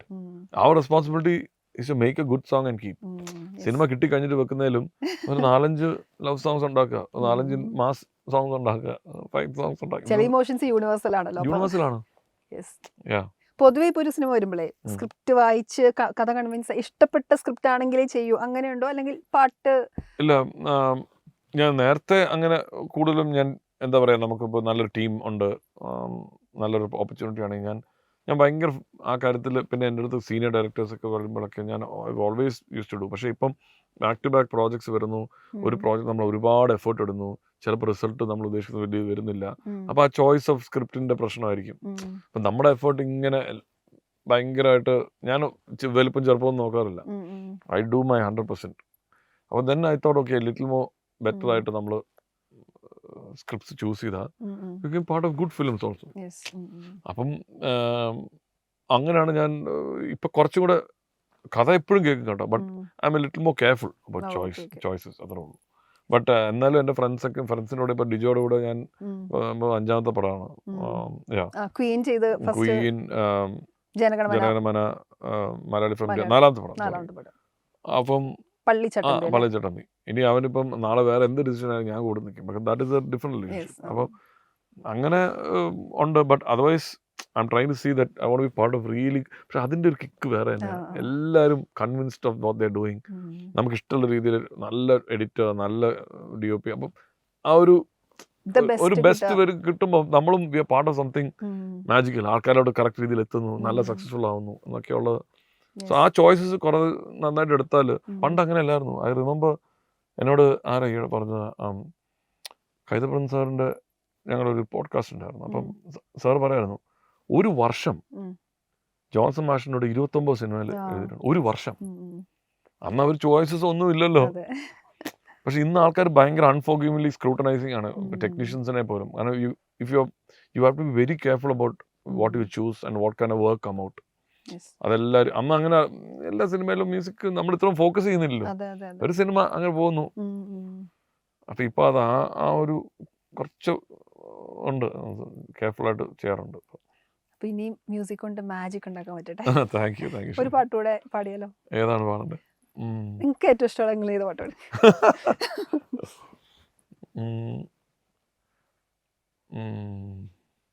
ഇളം പൂവേ തൊണ്ട. ഇളം പൂവേ എന്നും നീയാണെൻ ലോകം, വാടി വീഴാതുള്ളിൽ നീയാണാവോളം, ഓരോ നാളും നിന്നെ വേനൽ നുള്ളാതെ അച്ഛൻ തണലായി നിന്നില്ലേ, വെയിലെന്നില്ല മഴയെന്നില്ല, വിരളായി നീളും വിരളായെല്ലാം കാൽമുള്ളിൽ കൊണ്ടാലും കുഞ്ഞുള്ളം നൊന്താലും അച്ഛൻ കരയാനുണ്ടല്ലേ. Wow. പറഞ്ഞ പോലെ ഭയങ്കര ടച്ചിങ് ആണ്. ഒരു നല്ല പാട്ടുണ്ടാക്കി കഴിയുമ്പോഴേ അത് പാടാൻ തോന്നില്ല വേറെ ആരെയും ഏൽപ്പിക്കാതെ. പാടാൻ തോന്നാറുണ്ട്, പക്ഷെ നമ്മളെക്കാളും ബെറ്റർ ആയിട്ട് പാടുന്നവരുള്ളപ്പോൾ പിന്നെ അതങ്ങ് വിട്ടുകളയും. Thank you so much. Thank you, it was a pleasure.